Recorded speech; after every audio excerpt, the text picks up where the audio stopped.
दिवस के अवसर पर आप सभी को बधाई, शुभकामना। मंच में उपस्थित पर्यटन, गृह, लोक निर्माण विभाग के मंत्री आदरणीय ताम्रध्वज साहू जी, संसदीय सचिव चिंतामणि महाराज, अध्यक्ष भाई अटल श्रीवास्तव जी, भाई गिरीश देवांगन जी, भाई शैलेश नितिन त्रिवेदी जी, भाई द्विवेदी जी, श्रीमती चित्रिका साहू जी, आरपी सिंह जी, अम्बलगंज जी, सचिव और साहू जी, सभी उपस्थित देवियों, सज्जनों, युवा साथियों और पत्रकार मित्रों। पर्यटन आज बड़ा उद्योग बन चुका है। पूरी दुनिया में पर्यटकों को अपने देश में, प्रदेश में लाने के लिए राज्य सरकारें, केंद्र की सरकारें अनेक जतन कर रहे हैं। हमारे छत्तीसगढ़ में पर्यटन के बारे में अभी अटल जी ने, आदरणीय मंत्री जी ने और विभाग के द्वारा अनेक बातें भी कही गई और अनेक प्रस्तुतियां भी दी। छत्तीसगढ़ पहले मध्य प्रदेश, उसके पहले सीपी बरार का हिस्सा था। तो छत्तीसगढ़ को दो तीन चीजों के नाम से लोग जानते थे। पहली बात तो बस्तर की लोक संस्कृति, लोक जीवन, और दूसरा यहाँ के खनिज। लोग चाहे वो कोयला के मामले में हो, चाहे लोहा के मामले में हो, बॉक्साइट के मामले में हो, लोगों का ध्यान आकर्षित किया जो मेजर मिनरल्स है उस पे। तो लोग यहाँ या तो पहले बस्तर जाते थे या फिर यहाँ उद्योग और व्यापार करने के लिए लोग आते थे। पर्यटन हमेशा से उपेक्षित रहा छत्तीसगढ़ में, जबकि छत्तीसगढ़ में अपार संभावनाएं हैं। उसे या तो अनदेखा किया गया या उधर ध्यान ही नहीं गया। लोगों का ध्यान औद्योगिकरण में, चाहे वो भिलाई स्टील प्लांट हो, चाहे वो कोरबा का ऊर्जा धानी के रूप में हो, चाहे वो रायगढ़ को भी वहाँ प्लांट डालने की बात हो, या बिलासपुर की पहचान बने तो रेलवे जोन है सबसे ज़्यादा पैसा कमाने वाला। लेकिन कभी हिंदुस्तान के मानचित्र में या दुनिया के मानचित्र में पर्यटन की तरफ लोगों का ध्यान गया ही नहीं, उधर देखे ही नहीं।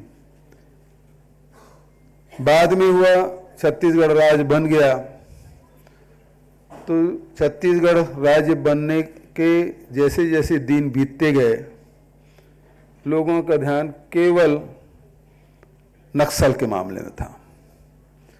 आज कितनी घटनाएं घटी, कितने लोग मारे गए, उनका मूवमेंट कहाँ पे है, उनके रोकने के लिए क्या योजनाएं हैं, उसके लिए तमाम प्रकार के व्यवस्थाएं, उसे कैसे लड़ा जाए, उसे कैसे समाप्त किया जाए। बस्तर की पहचान नक्सली के रूप में लोग मानने लगे थे कि छत्तीसगढ़ जाएंगे मतलब नक्सलियों से मुठभेड़ होगी, उससे सामना करना पड़ेगा।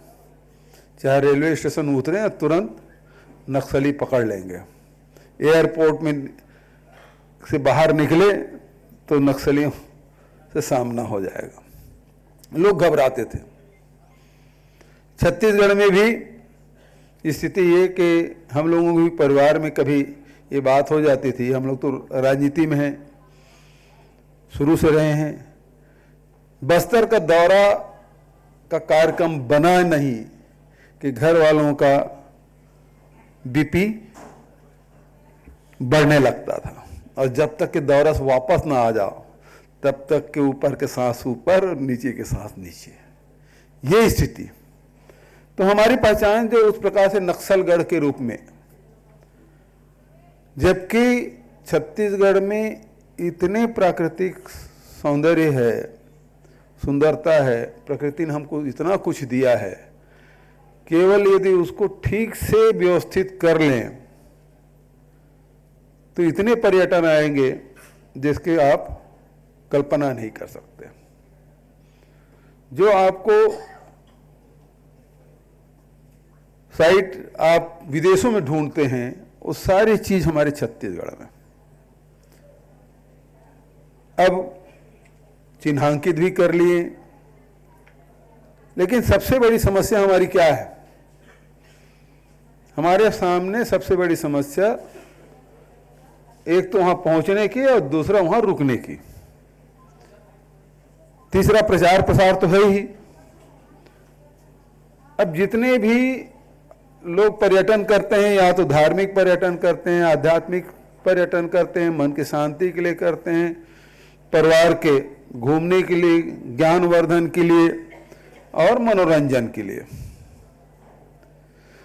तो हमारे पास सब कुछ है। हमारे पास डोंगरगढ़ भी है, हमारे पास दंतेवाड़ा भी है, महामाया रतनपुर भी है। तो धार्मिक स्थल के रूप में आप कहें तो बहुत सारी चीजें, लेकिन इन धार्मिक स्थलों पे रुकने की कोई व्यवस्था है क्या? जाओ और दर्शन करो, तुरंत वापस आओ।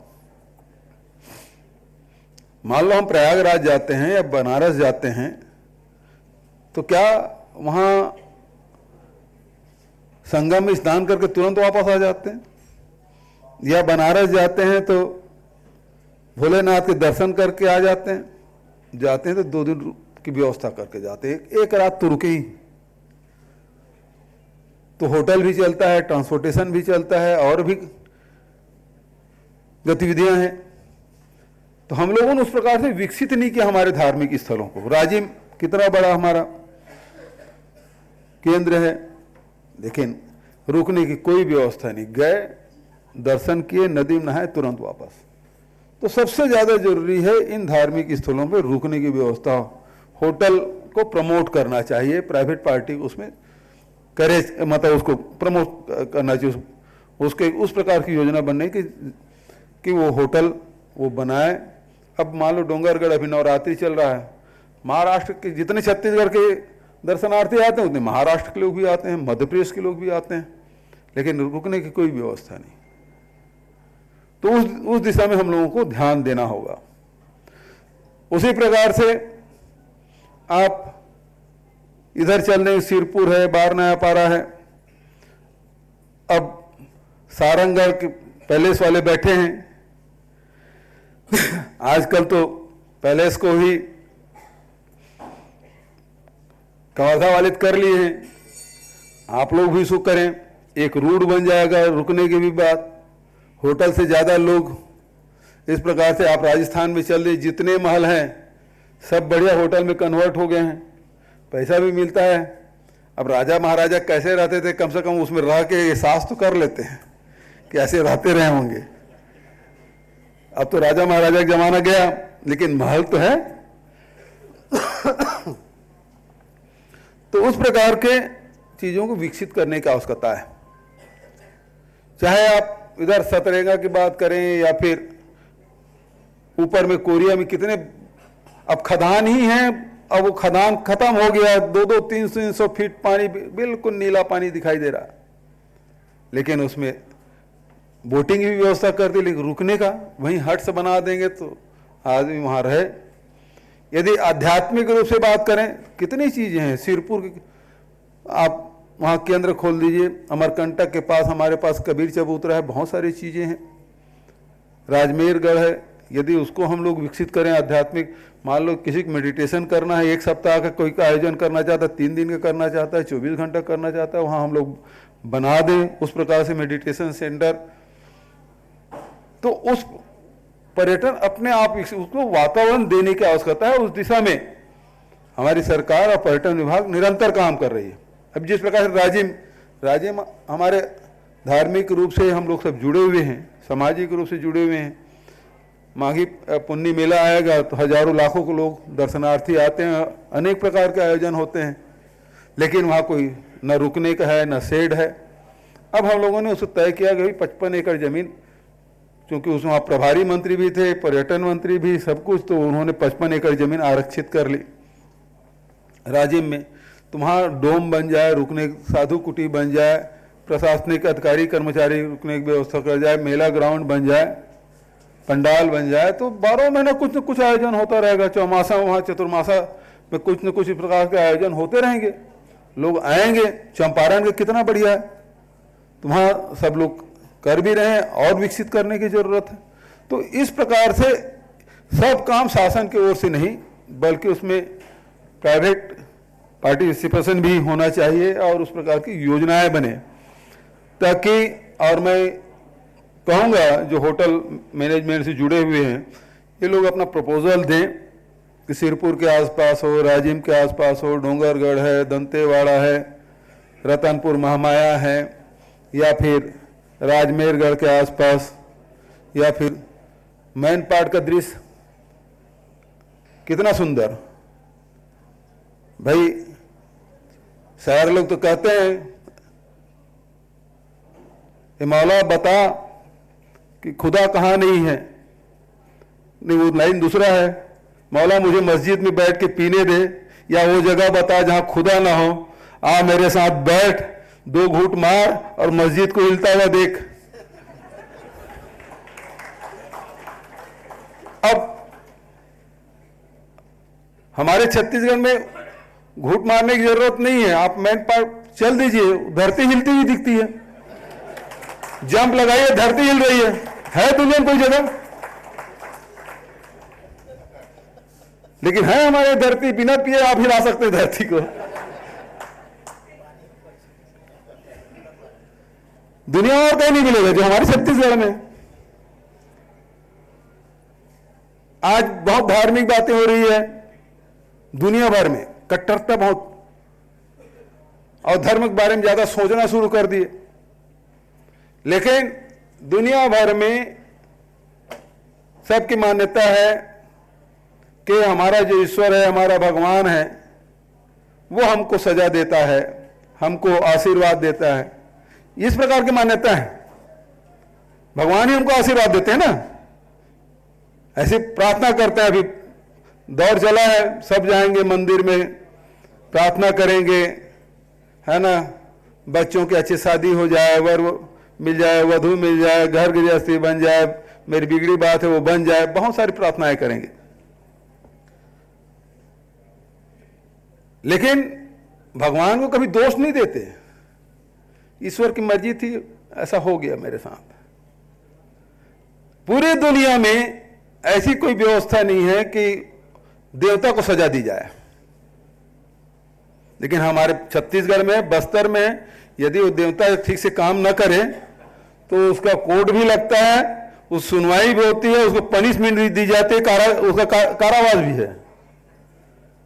ऐसे कहीं है दुनिया में। मैंने वो समदीस आया था तो मुझे इंटरव्यू पूछा, ऐसी कोई बात हो जो कोई नहीं जानता हो, तो मैंने कहा छत्तीसगढ़ में है ऐसा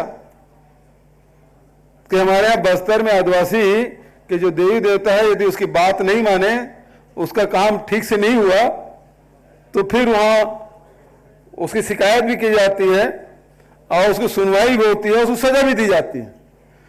और बाद में कि वो देवता फिर उस गांव वाले को सपना देता है कि भैया मैंने सजा पर्याप्त पा लिया है, अब मुझे वापस बुलाओ, तो फिर उसको वापस लेने भी जाते हैं।